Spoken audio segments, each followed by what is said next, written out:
In this video, I'm going to be talking about the huge impact that salmon and astaxanthin can have on poly-A tails and CD70. So first, starting off with something called Raptor S792, and that has to be exposed and phosphorylated.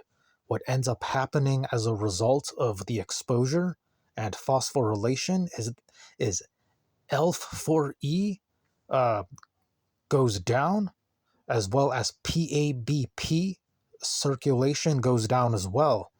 What that ends up doing is that it prevents the enablers or the keys that allows the poly-A tail elongation, or as well as the caps, the end caps that prevent the trimming of the poly-A tail.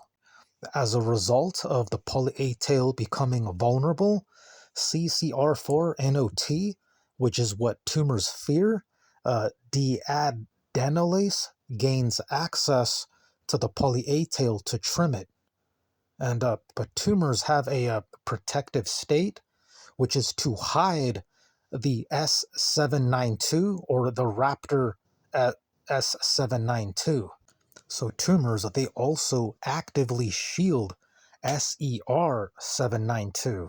They don't just avoid the S792 phosphorylation, because if it is phosphorylated, then the tumor can't escape poly-A tail trimming. So the protective state that the tumor needs this in is with mTORC1 staying lysosome anchored. So mTORC1 is like a nutrient sensor that so if tumors aren't getting nutrients, then the mTORC1 goes down or becomes low, allowing poly-A tail trimming. But that's not the case for the tumor protective state of the S792.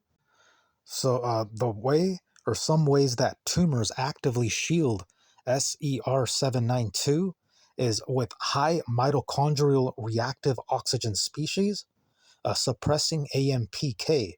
So that's why it's important to have antioxidants, vitamin C, vitamin E, berries work as well. Also, by suppressing AMPK, AMPK is actually something that the immune system has to upregulate to fight cancer. But constant antioxidant megadoses can actually blunt AMPK trigger, because blunting AMPK is what supports the hiding of the S792, which actually favors the tumor.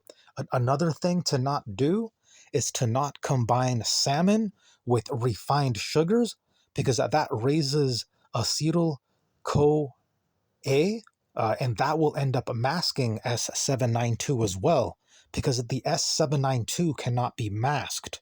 It's important to not combine salmon with sugars, because tumor uses acetyl CoA abundance as a protection mechanism, because protein acetylation, possibly because there's protein in the salmon, and then it gets acetylated because of the sugar, masks AMPK access. And of course, again, AMPK being masked or blunted can prevent the poly-A tail trimming. Another thing that tumors do to protect or to shield the S792, because the tumor doesn't want it exposed, similar to calreticulin. Cancer cells, they also hide calreticulin to avoid being seen by macrophages, but that's for another video. So tumors, they try to hide the S792 by loading the lysosomal membranes with cholesterol. So this ends up stabilizing the Raptor folding. So the tumor's goal is to keep Raptor in a translation permissive geometry. Another way it does that is with ERK-CDK phosphorylation at SER696, THR706, but that's a whole another rabbit hole for a different video. Okay, now for food interventions. So starting with salmon has astaxanthin, EPA, DHA omegas, critical because Salmon reduces lysosomal cholesterol rigidity. So tumors try to disable or make lysosomes dysfunctional by loading them with cholesterol, but salmon reduces this rigidity, which is important because the lysosomes have to degrade the exosomes so that the tumors don't get the exosomes. So also, this also contradicts the tumor's attempts to hide the raptor, or the way the tumor modulates the raptor, because salmon increases membrane fluidity. What this does to the raptor is that the raptor becomes phospho-accessible.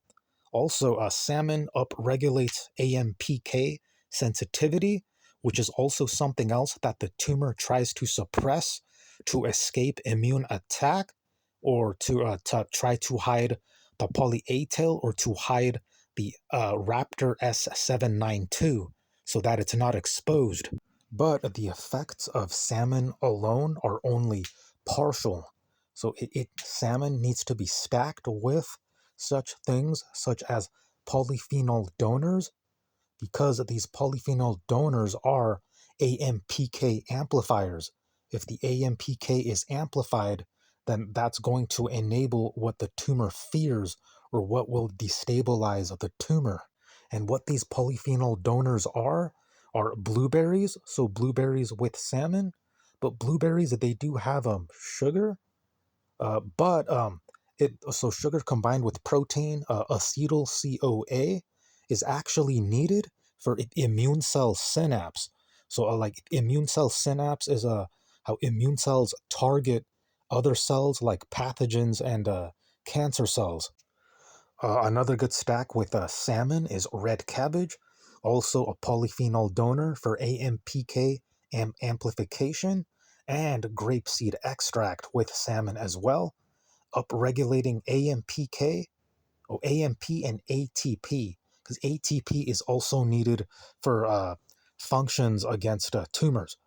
Okay, so since the tumor needs the mitochondria to be attacked with reactive oxygen species, which is a way the tumor protects and hides the S792, you will also need magnesium. So foods such as spinach, pumpkin seeds, almonds have magnesium. This is to buffer reactive oxygen species. Therefore, the tumor will not get the benefit of mitochondrial ROS, or reactive oxygen species. Magnesium also allows AMPK to fire without oxidative suppression. Next is zinc foods, or zinc with selenium sources, combined with salmon as well. And these sources are sardines, mussels, and Brazil nuts in small amounts, because Brazil nuts have a lot of selenium, and having too much selenium could affect like the lysosomal membrane peroxidation. And what these zinc selenium sources is that they maintain the phosphorylation of S792, because the tumors will want the S792 to be dephosphorylated. So the outcome with the correct stack of foods and avoiding excessive protein with glucose, even though a little bit is still good for immune synapse, is so the correct stack and outcome is Raptor S792 exposed and not hiding, because if it's hiding, then the tumor escapes. Also, mTORC1 is destabilized, which weakens tumors. PABP disengages, because the PABP seems to cap the A tail, or makes it longer. And then A tail shortens selectively on growth mRNAs, because those mRNAs are also destabilized. Also allows immune RNAs to gain relative expression as compared to tumor RNAs, because tumor RNAs, they strengthen the A tail to resist trimming. So that's it for the video. Like, comment, share, subscribe, and I'll see you in the next video.